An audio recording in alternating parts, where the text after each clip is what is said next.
Hi, പുതിയൊരു വീഡിയോയിലേക്ക് എല്ലാവർക്കും സ്വാഗതം.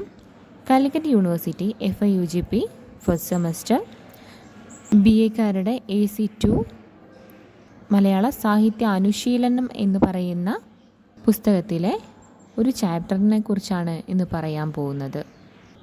അനുഭവ ആഖ്യാനങ്ങൾ എന്ന് പറയുന്ന ആദ്യത്തെ മൊഡ്യൂളിലെ 4ാമത്തെ ചാപ്റ്ററാണ് ഇത്. സജി മാർക്കോസ് എന്ന എഴുത്തുകാരൻ്റെ ജീവിതാഖ്യാനം, അനുഭവത്തിൻ്റെ വെളിച്ചത്തിൽ എഴുതിയിരിക്കുന്ന ഒരു സാഹിത്യമാണ്.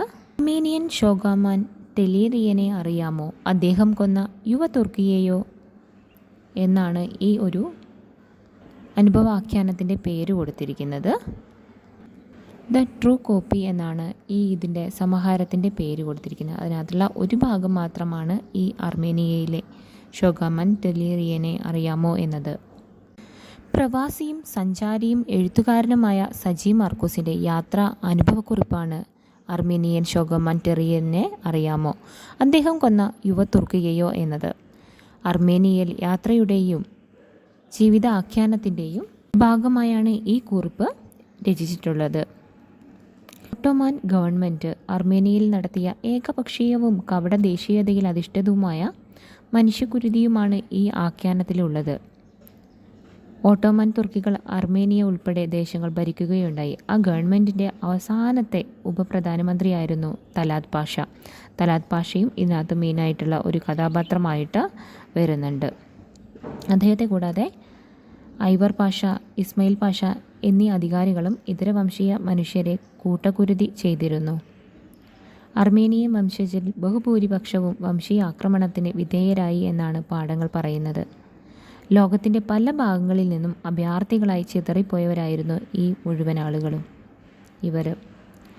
ഇത് ഷമാഹിർ എന്ന അർമേനിയൻ കച്ചവടക്കാർ മദ്രാസിൽ വന്ന് താമസിക്കുകയുണ്ടായി. അങ്ങനെ അവിടെ നിന്നിട്ട് ഒരു പത്രം ഇറക്കുകയും ചെയ്തിരുന്നു. അദ്ദേഹം അസ്കരാർ എന്ന പേരിൽ ഒരു അർമേനിയൻ പത്രം അച്ചടിക്കുകയുണ്ടായി.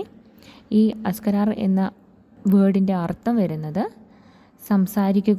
സംസാരിക്കുന്നു എന്നുള്ളതാണ്. സംസാരിക്കുന്നു എന്നുള്ളത് തന്നെയാണ് ഈ പത്രത്തിൻ്റെ പേരും കൊടുത്തിരിക്കുന്നത്.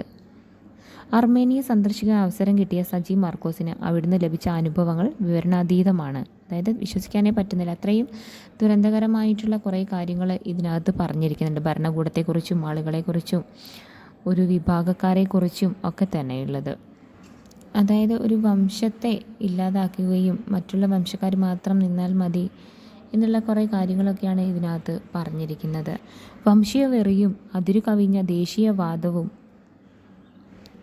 അല്ലെങ്കിൽ ദേശീയതാവാദവും ഉയർത്തിവിടുന്ന മനുഷ്യത്വ വിരുദ്ധമായ പ്രവർത്തനങ്ങളും അതുണ്ടാക്കുന്ന മുറിവുകളുമാണ് ഈ കുറിപ്പിന് ആധാരമായിട്ടുള്ളത്, അല്ലെങ്കിൽ നമ്മുടെ ഈ ഒരു അനുഭവാഖ്യാനത്തിന് ആധാരമായിട്ടുള്ളത് എന്ന് തന്നെ പറയാം. എരവൻ പട്ടണത്തിലെ വംശഹത്യാ സ്മാരകം സന്ദർശിച്ചതിൻ്റെ നടക്കുന്ന അനുഭവങ്ങൾ അദ്ദേഹം പങ്കുവെക്കുന്നുണ്ട്.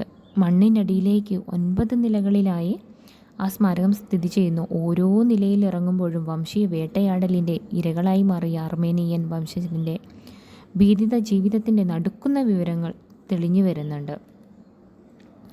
ഷോഗാമാൻ ടെലീറിയൻ അമേരിക്കക്കാർക്ക് ഒരു ധീരനായ നേതാവാണ്. അദ്ദേഹം നടത്തിയ ഒരു പ്രത്യാക്രമണത്തെക്കുറിച്ചാണ് ഈ കുറിപ്പ് വിവരിക്കുന്നത്. തലാത് പാഷയെ വധിച്ചതുമായി ബന്ധപ്പെട്ടാണ് ഈ കുറിപ്പ് നിലനിൽക്കുന്നത്. ബെർലിനിൽ വെച്ചായിരുന്നു ഈ സംഭവം നടന്നത്. ബെർലിൻ കോടതിയിൽ ഈ കേസിൻ്റെ വിചാരണ നടന്നു.